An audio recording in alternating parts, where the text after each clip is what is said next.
Assalaamu calaykum kusoo dhawaada darsigeena maanta. Arday badan iyo dad badan ayaa waxay i soo weydiiyeen internetka lacag ma laga heli karayaa? Haa, internetka lacag waa laga heli karayaa, dhammaanteedana anaa idin qaadaya haddii aad si sax ah u isticmaashaan. Waxaa meesha yaalla oo aan arkay dhalinyar badan oo ka cabanaysa shaqo la'aan.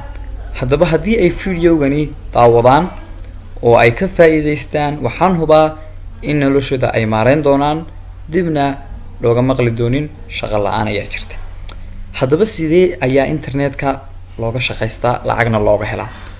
Horta markaan ku leeyahay internetka waa laga shaqaystaa lacagna waa laga helaa, yacni kuma odhanayo ha website-ka hebel waan maqlayo lacag baa laga sameeyaa.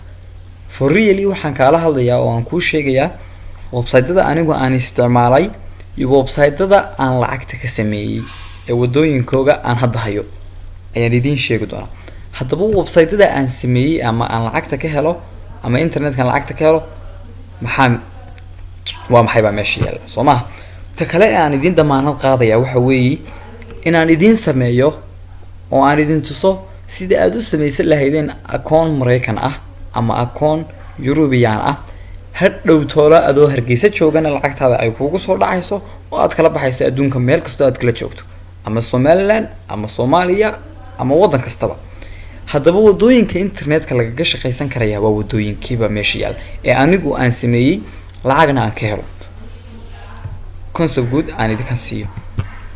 Horta website-kani waxaa la yiraahdaa Upwork, waxaana uu ku shaqeeyaa waxa la yiraahdo freelancer. Freelancer waa maxay baa yaalla meesha? Freelancer waa iskii u shaqaysta, yacni waa qof xilligu doonana shaqaysanaya, xilligu doonana isfasaxaya. Website-kani Upwork oo kaliya freelancer-ka kuma shaqeeyo, way badan yihiin. Si hadda tusaale ayaynu u soo qaadan. Website-ka la yiraahdo Upwork wuxuu ku shaqeynayaa freelancer. Freelancer waa maxay macnaheedu? Freelancer macnaheedu waxa weeye iskii u shaqaysta, xilligu doono shaqaysta, xilligu doono seexda. Haddaba wuxuu ku shaqaysanayo maxaa ka mid ah?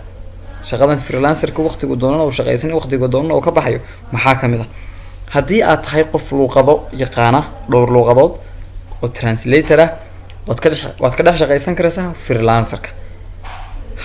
Talabaad ee meesha taalla, haddii aad tahay qof multimedia aad u yaqaana, waad ka shaqaysan karaysaa oo dad ayaa ku imanaya oo halkaagan kaala soo xiriiraya, dabadeetna video kuu keensanaya, qiimaha aad u sheegaysa, dabadeetna video ka hagaajinaysa, lacagtaada ayaguna way ku siinayaan.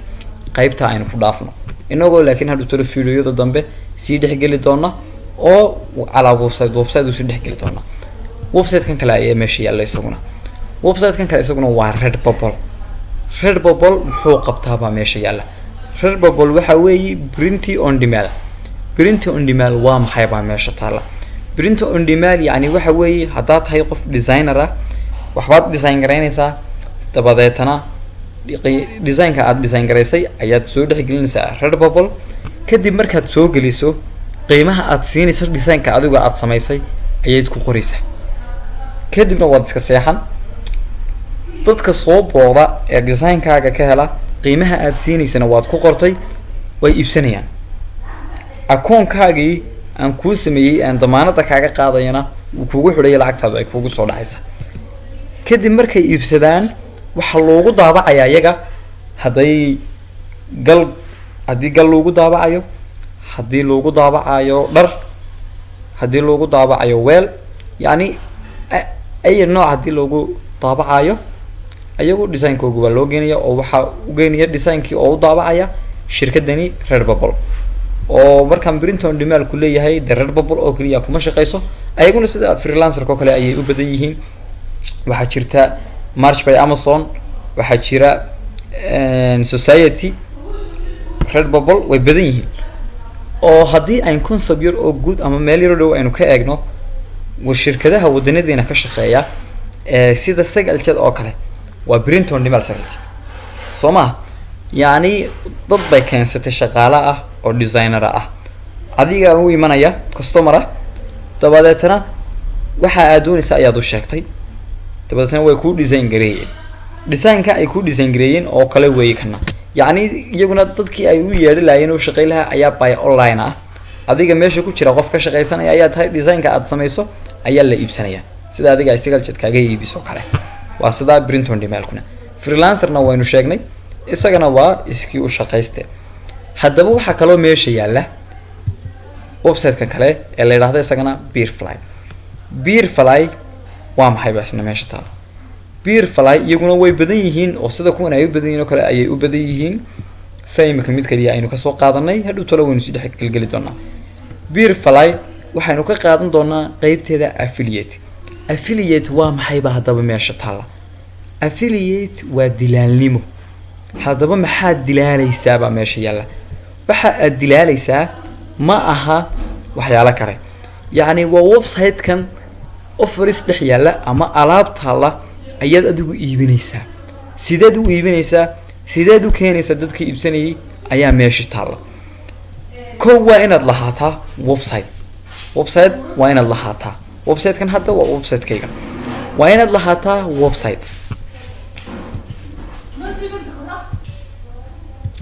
website-ka aad lahaanaysaa ama aad samaysanaysaa ama aad design garaynaysaa waad tusi doona sida loo sameeyo sida loo design gareeyo sida domain-ka loo iibsado se waxa meesha taala website-kani muxuu isna tarayaa ayaa meesha taala laakiin adiga la kuwan kale adigu ma lahayn website-kani waa website-ka lagala soo xiriirayo ee waxyaalaha aad iibinayso lagu arkayo ee website-kana aad kula xiriirayso alaabta haya dadka ka iibsanayana aad kula soo xiriirayso dadka ka iibsanayana ay ka arkayaan waxyaalaha aad iibinayso weey website-kani oo waa adiga dhexdaadii labadii website ayuu dhexda u yahay haddaba marka aad halkan leedahay ee aad affiliate-ka dooratay ee aad adigu alaabtii iibinayso tusaale ahaan waxaad leedahay alaab baan iibinayaa sideen alaabtii u iibiyaaba meesha taala sidaad u iibinaysaa waxa weeye website kale oo la yiraahdo Bing Ads ayaa tusaale ahaan tagaysaa Bing Ads markaad gasho waad iska register garanaysaa